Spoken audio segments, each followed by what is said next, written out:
Mental illness affects every ethnic, racial, cultural, economic, and religious group, and it impacts individuals of all ages and genders. Experts say roughly 1 in every 5 adults and children will experience a diagnosable mental health issue during their lifetime.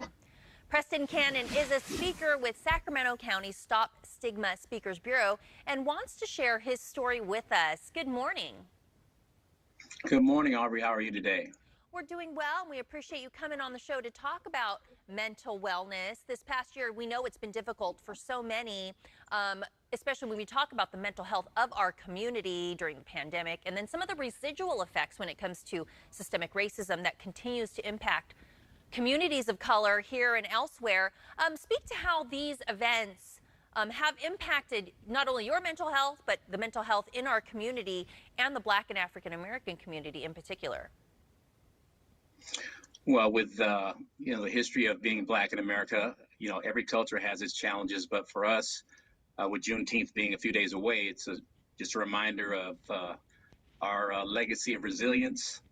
So when things happen like the pandemic, systemic racism, police brutality, things of these nature, so it just exacerbates what we already face and many Americans face on a day-to-day basis. So it's just important that we stay in touch with each other and that we check on each other.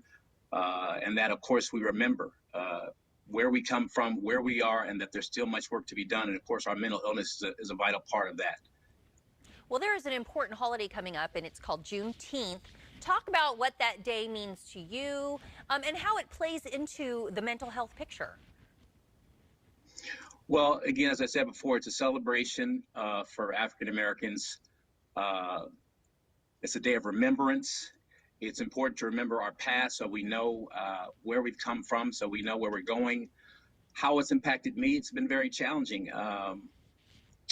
With the mental health of our community always in jeopardy and the systemic racism, Juneteenth basically allows everyone, no matter what your race, color, creed is, to look at the injustices that Black people have been through, how it affects us in the past, present, and possibly in the future. But with awareness and conversation, the world can be a better place if all of us can understand each other's struggles. So for me, it's just it's a blessing to know that those who came before me, my ancestors, gave their lives so that I could have the opportunity to fulfill God's purpose and the American dream, which we all want our children to enjoy.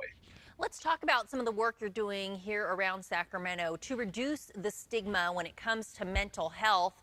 What are some of the biggest misconceptions and issues when it comes to people, I guess, being able to talk about it? One of the misconceptions is that it's personal weakness.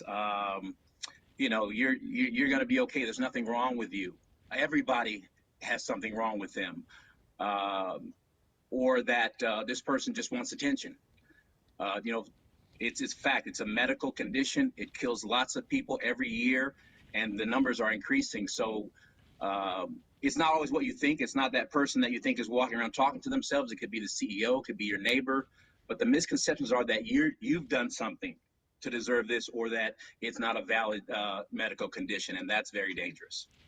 Preston, talk about what you are personally hoping to do and what change you're hoping to make by being part of the Speakers Bureau, being part of this project to stop the stigma.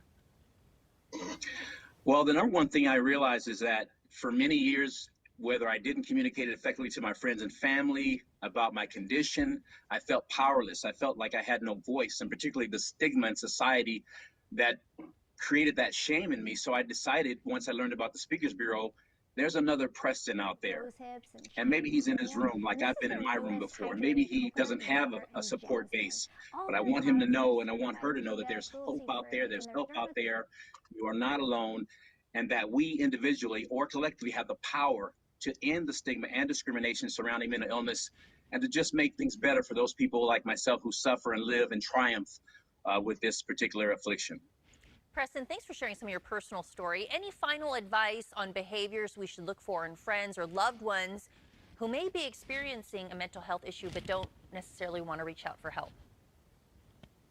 Well, one thing is very obvious. If they're talking about harming themselves, which happens frequently, and people just, oh, he's just going through something. If they're isolating, their diet changes, sleep patterns changes, too much sleep, not enough sleep, they're irritable, overly emotional, or they're all or nothing thinking. Something happens and I'm a failure. These are critical signs, and there's nothing better than just saying, hey, I'm here for you. Do you want to talk about it? Start that conversation. If you need help with that, you can go to stopstigmasacramento.org. There's lots of information to help you and resources to help you support that person that you love. Preston, really important information and advice you're sharing today. We appreciate you coming on the show. Now, if you want to hear more about services on mental health awareness, you can visit stopstigmasacramento.org.